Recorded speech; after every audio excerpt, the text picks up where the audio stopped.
Good morning and welcome to Birding Basics. My name is Carolyn Knight. I run the education and outreach programs for the Santa Clara Valley Audubon Society, and today on Birding Basics we are doing a crash course into conservation.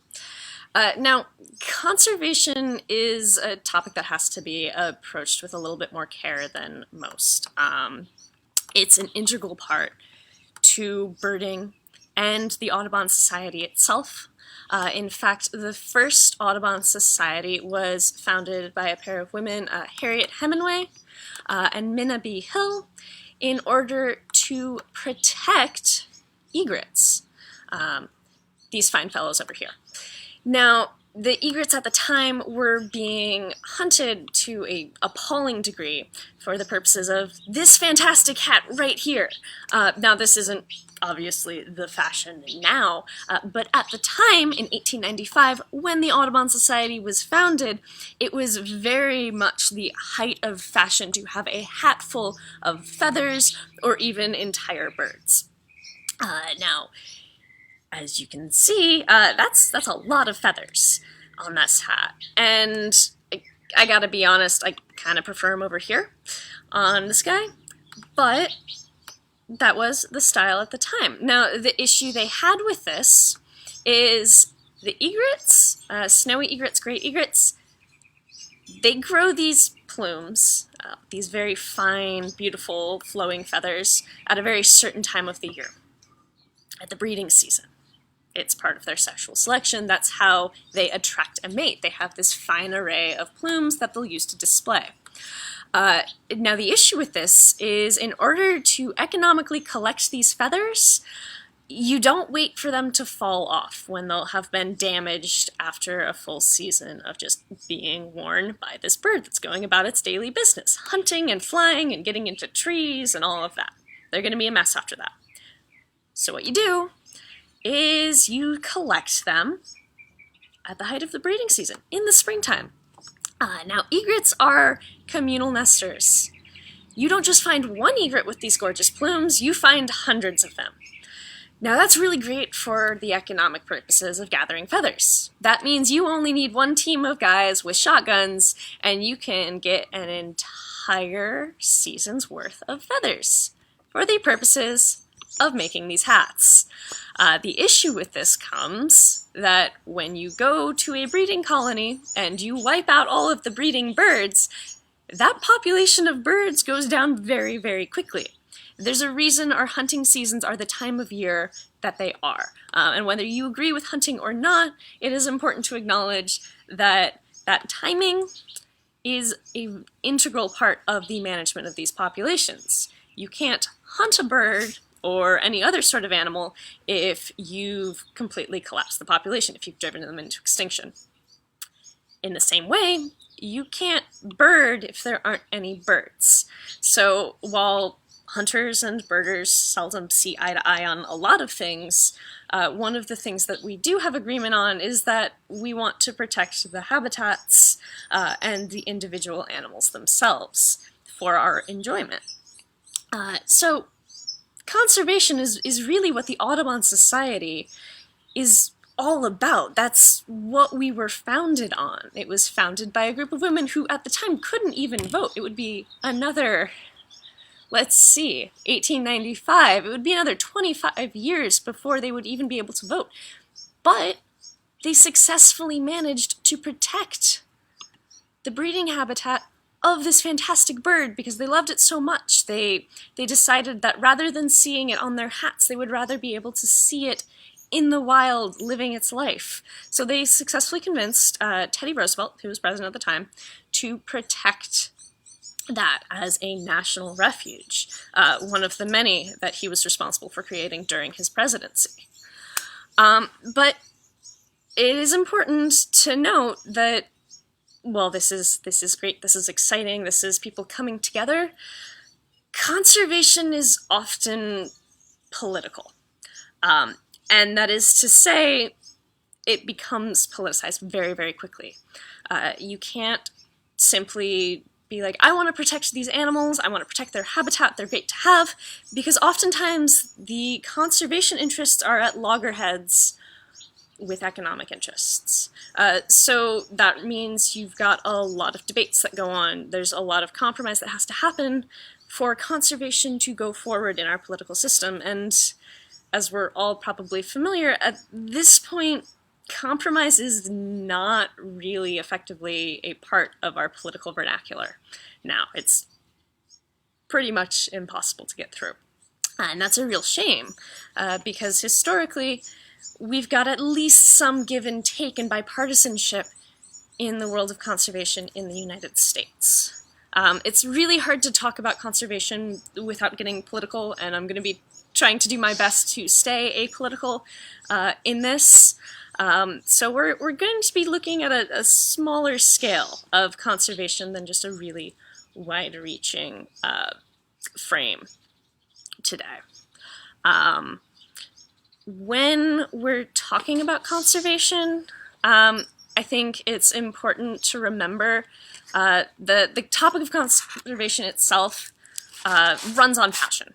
You can't be involved in conservation and not care about it. That's how you get involved in the first place. That's how you learn about it. And because of that, there's obviously emotions that run high. The subject matter itself is daunting. It requires a lot of knowledge, a lot of different sources of knowledge and information, often which are scientific in nature, which means it can be kind of hard to present to the public. And that's one of the burdens of a conservation or an environmental group that they have to put forward. They have to communicate that to the general public, which may not have the frame of reference that many of us in the conservation and environmental field have. So that's something that also has to be approached carefully.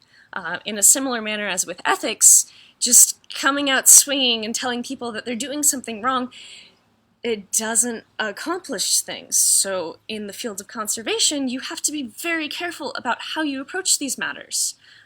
In a similar manner as with a really well-publicized issue of conservation, poaching of big game animals in areas like Africa, it's easy to say that, you know, going out and shooting a lion is not okay, and many people will agree with you on that. But when you're looking at the issue of things like poaching, you have to consider the economic realities of the people who are living in that area. It's easy to say that for us, but we're not relying on that money that brings in to feed our families. So it's a very convoluted issue. It's always going to come up against very real concerns of people, and they have to be accounted for.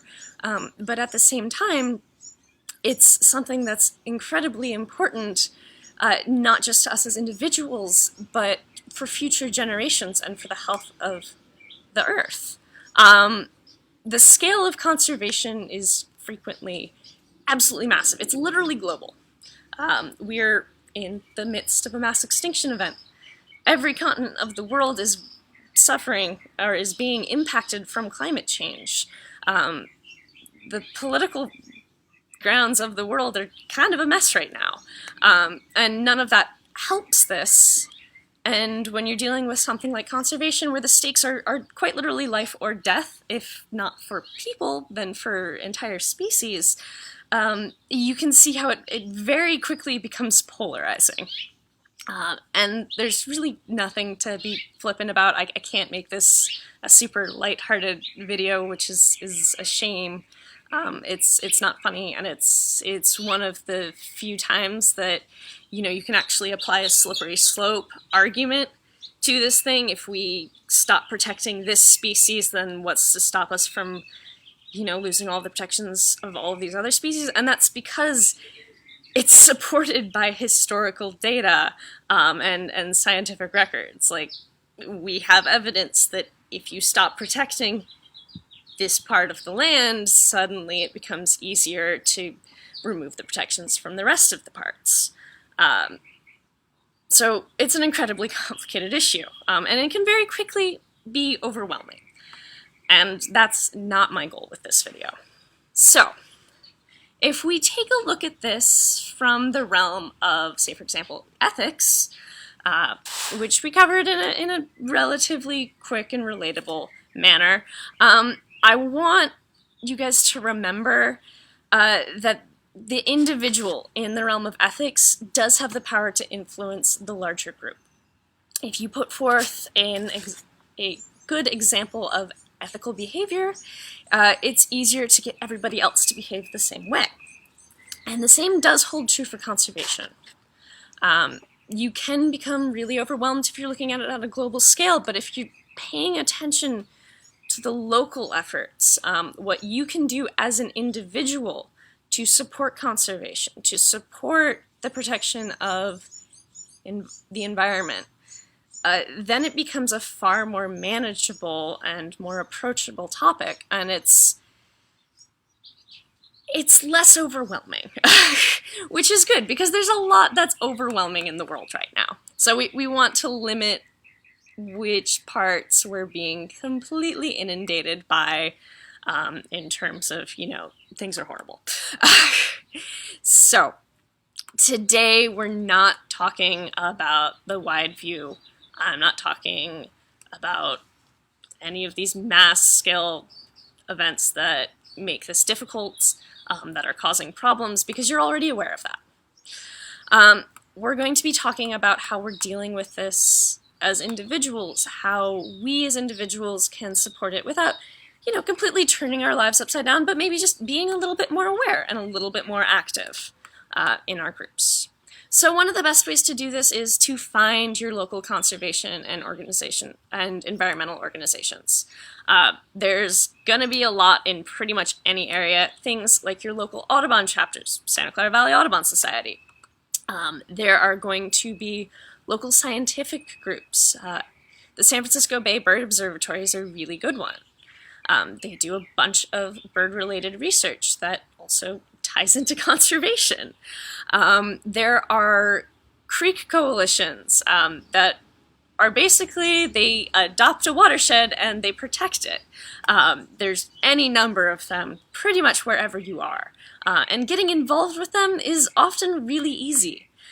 There's always opportunities for volunteering on either a long time scale where you're out in the fields with them, volunteering every week, maybe once a month, or maybe you just want to sign up for a creek cleanup one day with your family, and you go out and you pick up litter, and, that's it. You had a fun weekend event, and you taught your kids about the importance of not littering, and you had a good time, and you were helping keep your environment healthy.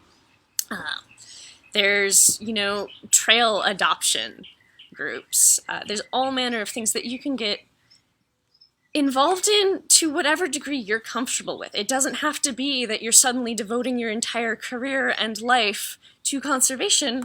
It can just be something that you do on the weekend every so often. And that's fine. It's important that you're doing things in a level which you're comfortable.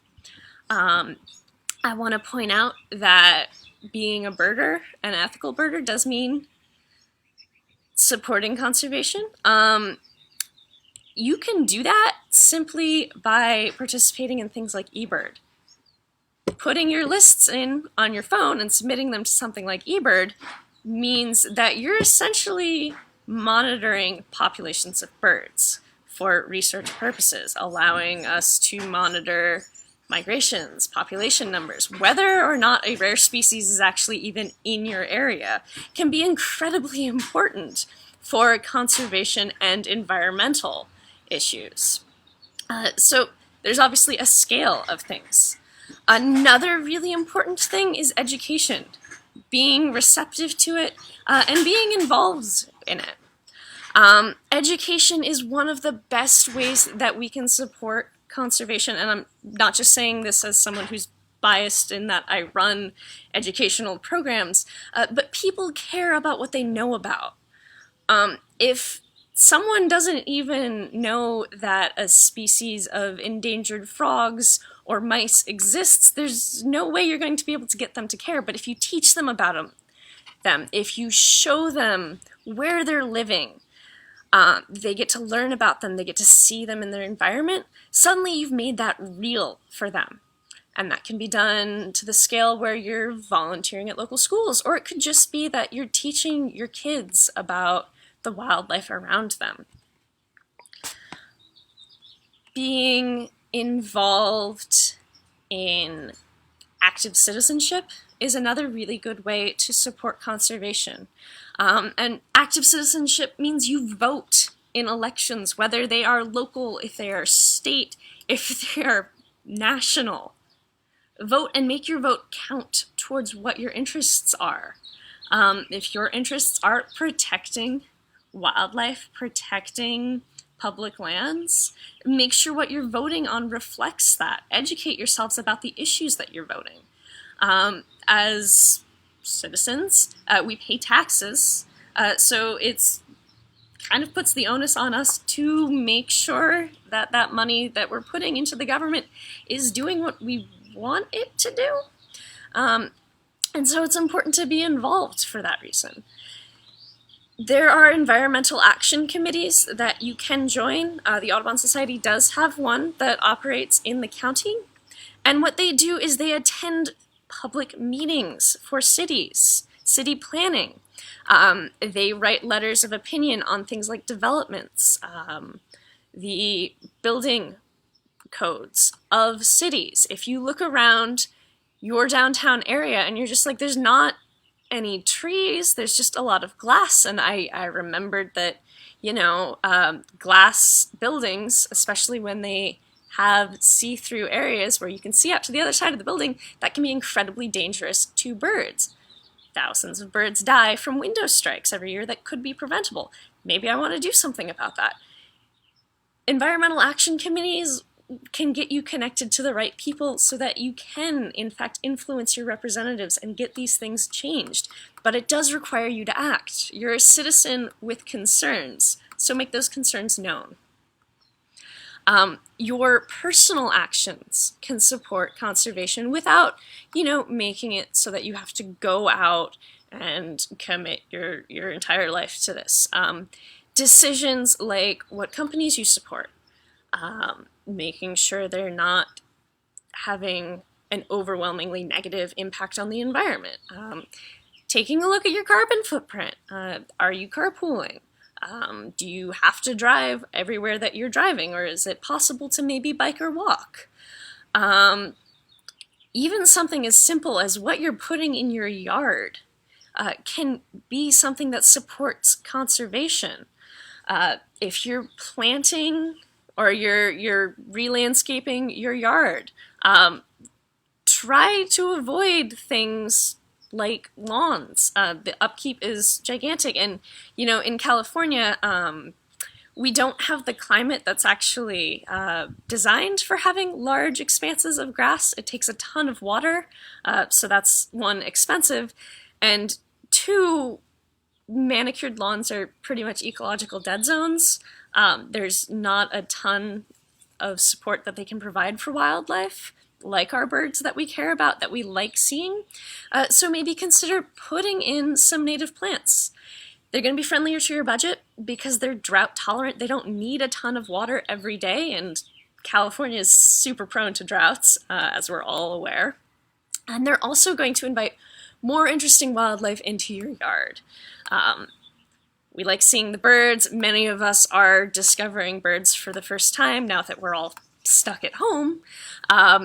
And by paying attention to what sorts of plants we're providing them, we can make just a little oasis of, this is friendly habitat, this is a place where these animals can reproduce, where they can feed, where they can live their lives, stop over during migrations. And those small things can add up, and they do add up. When you're considering things like lawn care, or even, how you're going to support those plants, the use of pesticides can have incredibly deleterious effects on wildlife.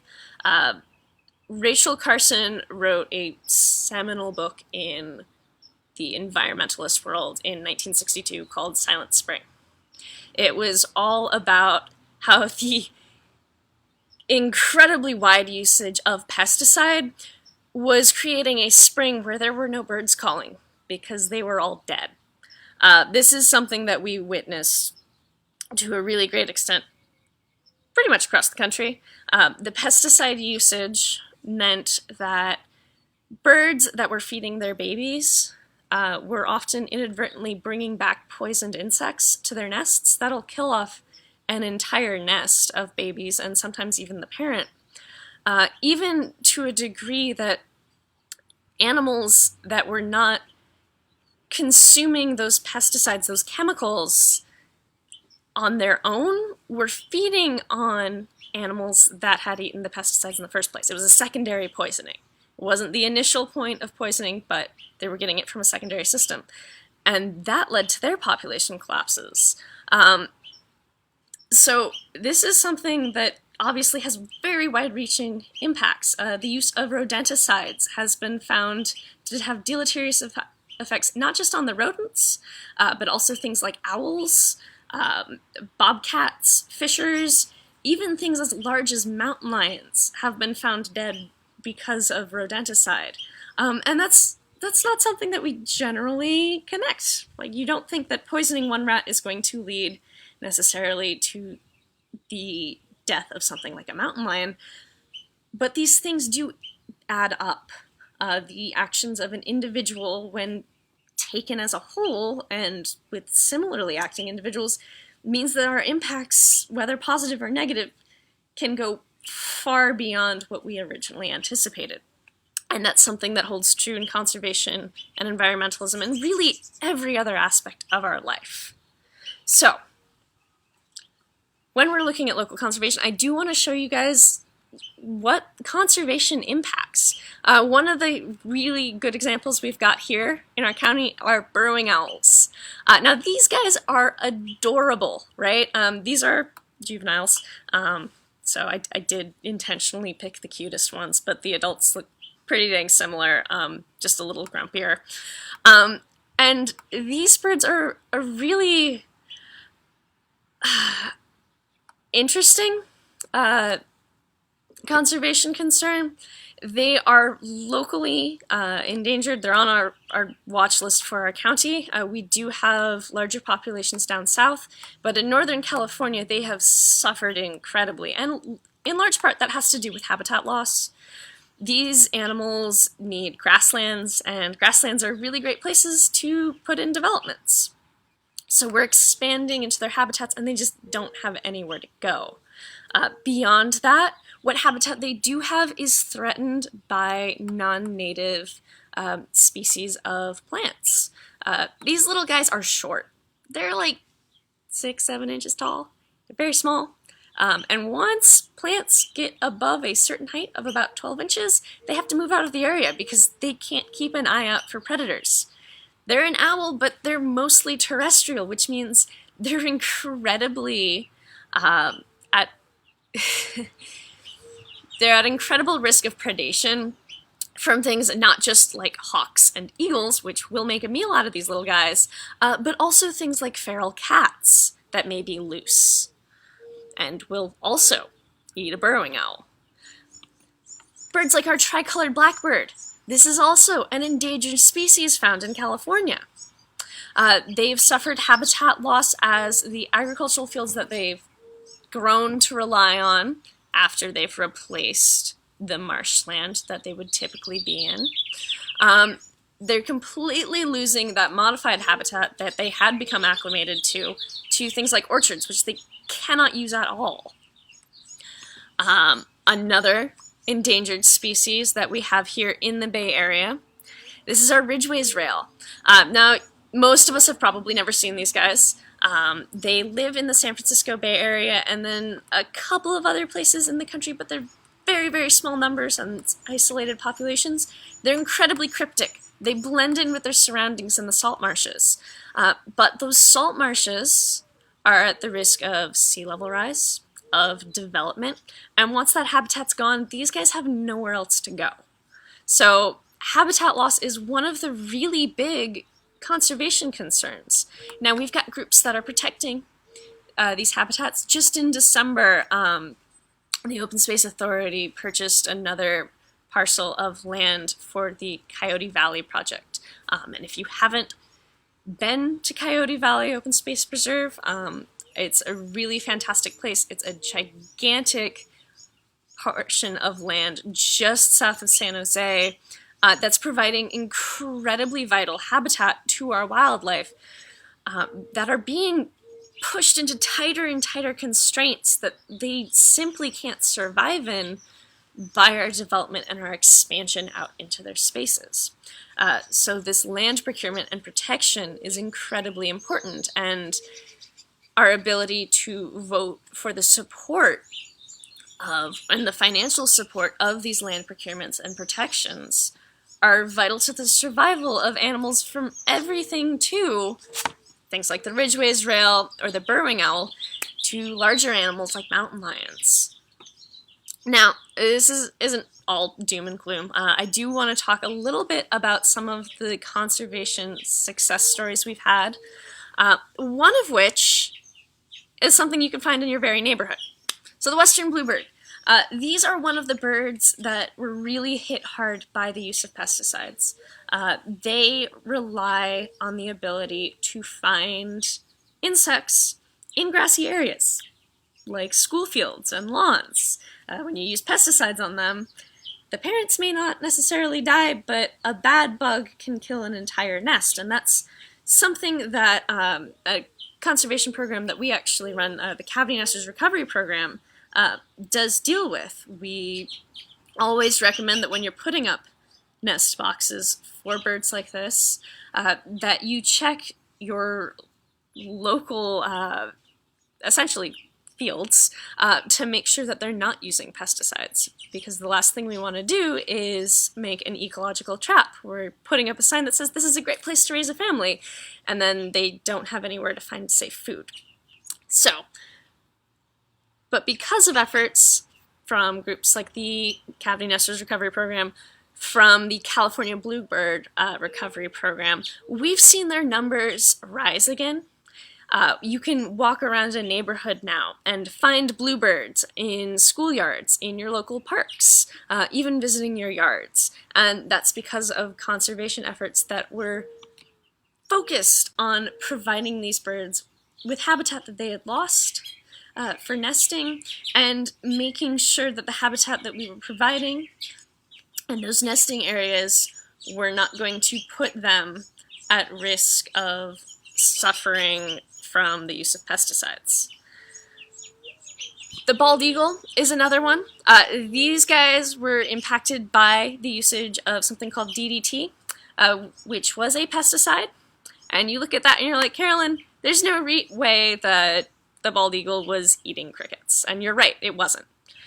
But pesticides don't stay where you put them. Things like water runoff carries these chemicals into our waterways. The bald eagle eats fish, which swim in our waterways. And while the bald eagle and the peregrine falcon aren't eating these initial animals that are affected by things like DDT, the DDT was getting into their systems by their prey, what they were eating, that had consumed the pesticide itself. And what DDT did was it made their eggshells very, very soft. Now, these animals are pretty much at the top of their food chains, right? The peregrine falcon is incredibly fast. If you get to watch it hunt, it's an incredible example of predatory evolution. These guys are designed to kill things and do so efficiently. The bald eagle is, I mean, it's an eagle. It's hard to argue with that. But DDT made their egg shells so soft that the weight of the parents incubating their eggs crushed them. Now, it doesn't matter how many millennia of evolution you have to become the top of your food chain, best predator in your field. When you're not able to lay a viable egg, there's no hope for you. So, DDT got banned in 1972. And with multiple efforts from multiple groups to race these birds in captivity, re-release them into the wild, we have breeding populations here in our county again. The peregrine falcons notably nest pretty reliably in downtown San Jose, in the middle of an absolutely massive urban area. In the past couple of years, we've had bald eagles returning to our reservoirs to breed successfully. So we are able to help these species to mitigate some of the damages that we do, but it does take concentrated efforts. Now, this species that I'm going to be talking about today for our backyard bird is not really at risk of becoming extinct, at least at the moment. And that guy is our Buick's wren. Now, I'm a little biased about these guys. I absolutely adore them. I think they're adorable.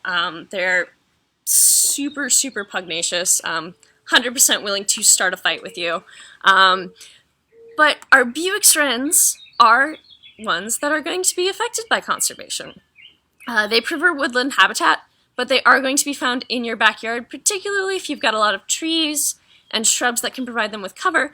And if you take a look at this little guy, he's got a bug in his beak. So they are also susceptible to the impact of pesticides.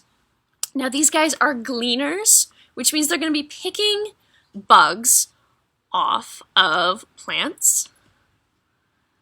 Take a look at that beak. It is long, it is skinny, it is great for grabbing hold of bugs and carrying it back to their nests. Now, our wrens have a very specific body shape, and I'm talking about the Buick's wrens because even if you're not in the range of Buick's wrens, you probably have at least one other wren.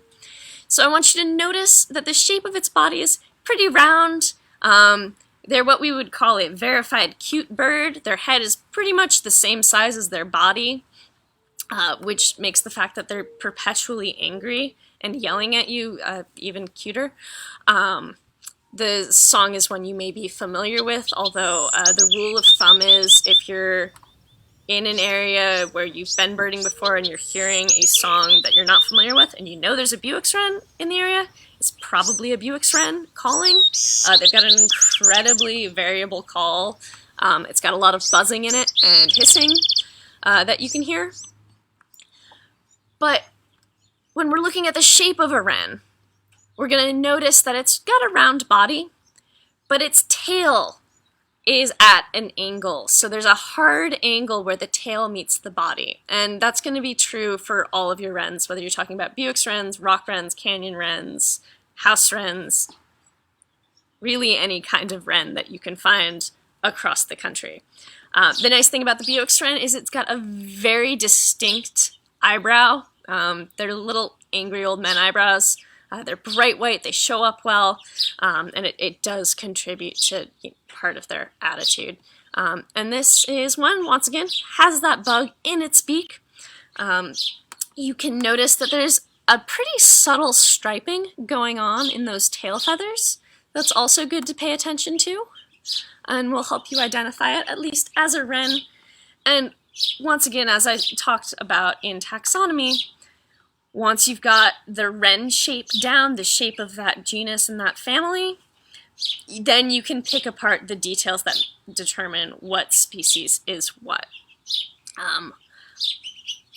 These guys are cavity nesters, but it's important to note that wrens are really opportunistic.